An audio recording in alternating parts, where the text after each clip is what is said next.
Hello everyone, আশা করি তোমরা সবাই অনেক ভালো আছো আর আমিও খুব ভালো আছি। এটা সরস্বতী পুজোর দিন সকালবেলা যেহেতু ফল কাটা ঠাকুরের কিছু গোছানোর ব্যাপার থেকে, তাই সকাল সকাল উঠে স্নান করে আমি একটা কুর্তি পরে নিয়েছিলাম। কারণ শাড়ি পরে এত কাজ করা আমি সত্যি খুব একটা সামলাতে পারি না। প্রথমেই ফল কেটে নিচ্ছিলাম, কারণ অনেক ফল কাটতে হতো। ফল কাটার মধ্যে সব থেকে শক্ত কাজ হচ্ছে এই আখ ছাড়ানো। আখ ছাড়াতে গিয়ে আমার যে কি হাতে প্রেশার দিতে হয়। যাই হোক, এত সব ফল আমি একাই কেটেছি। কাটা কমপ্লিট হয়ে যেতে ঘরে এসে সুন্দর করে রেডি হয়ে নিয়েছিলাম। এই শাড়িটা আমি অনেক আগেই কিনেছিলাম, পরা হয়নি, তাই সাদা ভেবে আজই সরস্বতী পুজোতে পরে নিয়েছিলাম। মশাই এসে ফার্স্ট একটু পুজো করে নিল, ততক্ষণে আমি আমার দোকানে ভালো করে সাজিয়ে ঠাকুরকে ফুল প্রসাদ দিয়ে এসেছি।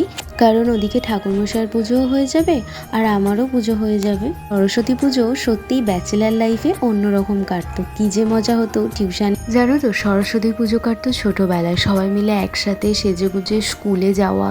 আমি যেহেতু একটা কোচিনে পড়তাম, তো সবাই সেই কোচিনে যাওয়া খুব মজা হতো। সত্যি ওই দিনগুলোকে আমরা খুব মিস করি। দেখো না, তোমাদের সাথে যখন ভয়েস দিচ্ছি আমার ওই দিনগুলোর কথা মনে পড়তেই কেমন যেন মনটা খারাপ হয়ে গেল। আমার মনে হয় এই বয়সে এসে সবাই ওই সময়টাকে খুব মিস করে। যারা ওই সময়ে আসে তারা জানে না তারা কত আনন্দ করতে পারছে। ওদিকে আমার পুজো দেওয়াও কমপ্লিট, এদিকে আমি এসে গিয়েছি পুষ্পাঞ্জলি দেওয়ার জন্য। এই যে আমি আমার বর দুজনেই সাদা পরে নিয়েছি। পুজো কমপ্লিট হয়ে যেতে সবাইকে এবার প্রসাদ বিতরণ করার পালা। আমরা সবাই বসে গিয়েছিলাম। দেখো মাকে কত সুন্দর লাগছে। আজকে আমাদের দুপুরের লাঞ্চে মেনু ছিল খিচুড়ি, ল্যাবড়া, চাটনি, পাঁপড়, মিষ্টি। এই সরস্বতী ঠাকুরটাকে সোনু তুলেছিল, এতই সকালে পুজো হয়েছে যে আসতে পারিনি। আজকে ব্লগটা যদি কিছু ভালো লাগে please like, comment, share and subscribe. Bye সবাইকে।